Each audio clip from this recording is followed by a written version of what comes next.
안녕하세요. 하루 필수 말씀 충전 하플큐티의 조종환입니다. 오늘 함께 나눌 하나님 말씀은 예레미야 23장 1절에서 8절까지 말씀입니다. 내 목장의 양떼를 죽이고 흩어버린 목자들아, 너희는 저주를 받아라. 나 주의 말이다. 그러므로 나 주 이스라엘의 하나님이 내 백성을 돌보는 목자들에게 말한다. 너희는 내 양떼를 흩어서 몰아내고 그 양들을 돌보아 주지 아니하였다. 너희의 그 악한 행실을 내가 이제 벌하겠다. 나 주의 말이다. 우리가 어제의 본문을 참고해보면 목자들은 바람처럼 헛된 것들을 향해서 이리저리 흔들며 양떼를 잘못 인도하고 있습니다. 하나님은 그 목자들, 즉 이 왕들이 하나님의 양떼를 흩어버리고 돌봐주지 않았다라고 말씀하십니다. 이것은 그들이 정의와 공의를 실현하는 데는 전혀 관심이 없었다라고 하는 말이기도 하죠. 이 정의와 공의는 필연적으로 양떼와 친밀하고 가까운 상태에서만 가능합니다. 그들은 맡겨진 양떼에는 관심이 없고 자신의 안위에만 관심이 있는 싹군들이죠. 이제는 내가 친히 내 양떼 가운데에서 남은 양들을 모으겠다. 내가 쫓아냈던 모든 나라에서 모아서 다시 그들이 살던 목장으로 데려오겠다. 그러면 그들이 번성하여 수가 많아질 것이다. 내가 그들을 돌보아 줄 참다운 목자들을 세워줄 것이니 그들이 다시는 두려워하거나 무서워 떠는 일이 없을 것이며 하나도 잃어버리는 일이 없을 것이다. 나 주의 말이다. 이제 하나님은 남은 양들을 직접 모으실 겁니다. 이 놀라운 소망의 이야기는 이 파괴하고 뽑고 제거하시는 일만을 하시지 않으시고 다시 심고 자라게 하시리라는 1장의 말씀과 잘 연결이 됩니다. 그들의 죄로 인해서 심판을 자초했을지라도 그들을 다시 돌아오게 하시고 오히려 풍요롭게 만드실 겁니다. 그리고 그때에는 참다운 목자들이 세워지게 될 겁니다. 이로써 기대되는 것은 드디어 하나님의 공의와 정의가 세워질 날이 올 수 있다는 거죠. 내가 다윗에게서 의로운 가지가 하나 돋아나게 할 그 날이 오고 있다. 나 주의 말이다. 그는 왕이 되어 슬기롭게 통치하면서 세상의 공평과 정의를 실현할 것이다. 그때가 오면 유다가 구원을 받을 것이며 이스라엘이 안전한 거처가 될 것이다. 사람들이 그 이름을 주님은 우리의 구원이시다 라고 부를 것이다. 우리가 이전의 본문들에서 살펴봤던 것처럼 이스라엘은 마르고 썩어버린 나무 같아서 뽑아버리고 제거해버리실 것을 예고했습니다. 그런데 이제 다시 살아나는 생명력 있는 가지 그리고 새싹을 발견하게 돼요. 이 고대 페니키아에서는 왕좌의 정당한 상속인을 표현하는 단어로 새싹이라고 하는 단어를 썼다고 합니다. 오늘 우리가 읽은 본문에서 그것을 찾아볼 수 있는 거예요.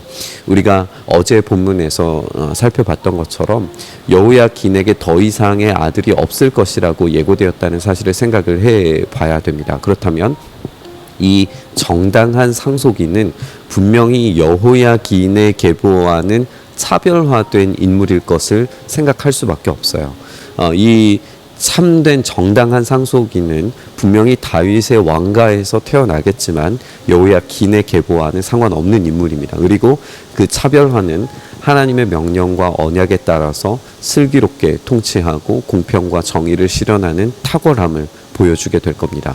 그런데 이 표현이 좀 의미심장해요. 왜냐하면 이 다음 왕이 될 시드기야 때문에 그렇습니다. 이 시드기야라고 하는 이름이 하나님은 의로우시다라고 하는 뜻을 가지고 있거든요. 물론 이제 이 시드기야가 정의와 공의를 실현하지 않았었습니다. 그 말은 이 시드기야가 여호야김과의 형제였던 이 계보라는 것을 우리가 생각을 해볼 수 있고, 그렇다면 이 시드기야 또한 이제 적법한 왕은 아니라는 사실을 분명히 말하고 있는 거죠. 진짜 정의와 공의는 말로 이루어지지 않습니다. 실제 하는 정의와 공의만이 양들을 옳은 길로 인도할 수 있습니다. 오늘 본문에서 이제 그날 그때라고 하는 이 표현들이 반복되는데 이건 하나님의 이 심판과 회복을 표현하는 말이기도 해요.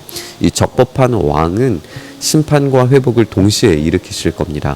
마침내 이스라엘은 안전한 거처로 회복되고 사람들은 주님이 우리의 구원이다라고 부르게 될 겁니다.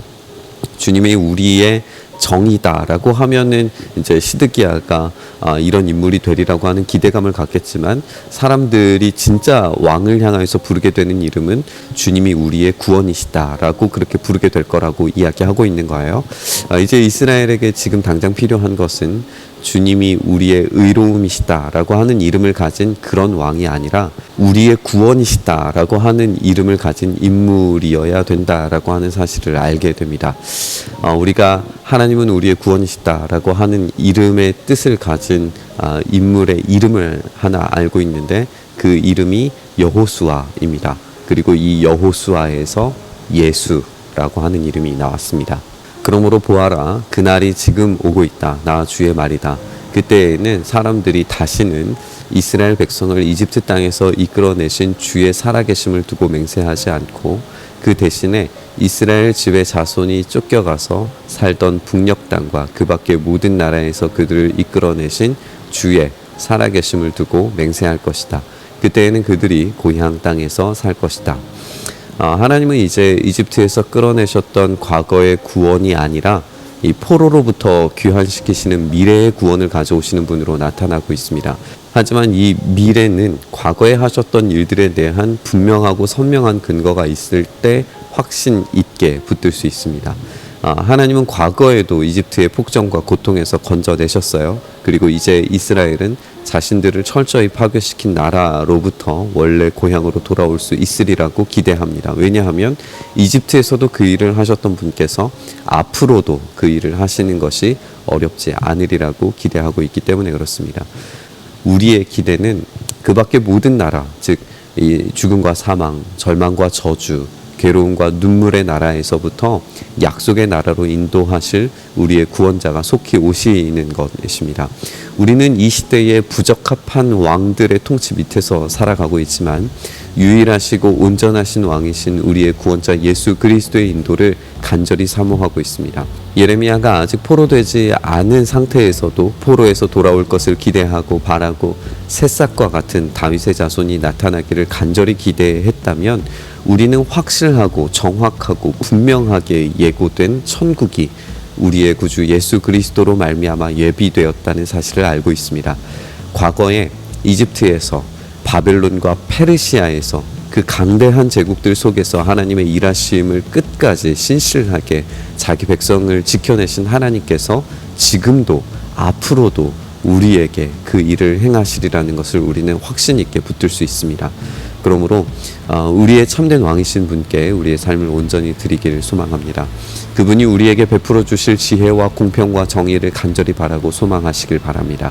그분께서 우리를 모든 곳에서 불러 모아 그분의 푸른 초장과 쉴만한 물가에 누이시고 번성하고 풍요롭게 해주실 줄 믿습니다. 그 일을 속히 이루시길 우리가 간절히 바라면서 묵상의 자리로 나아가시죠. 우리의 왕 되신 주님을 찬양합니다.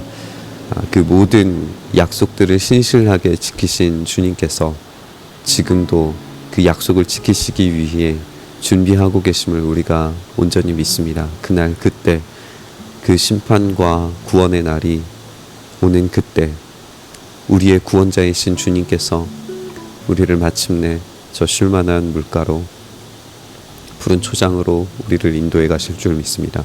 그날이 우리에게 이르기까지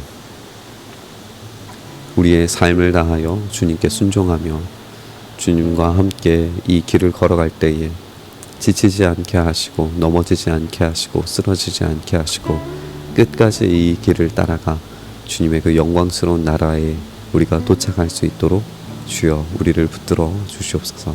그렇게 우리를 인도하여 주시길 간절히 바라고 소망하며 우리 주님 예수님 이름으로 기도드리옵나이다. 아멘.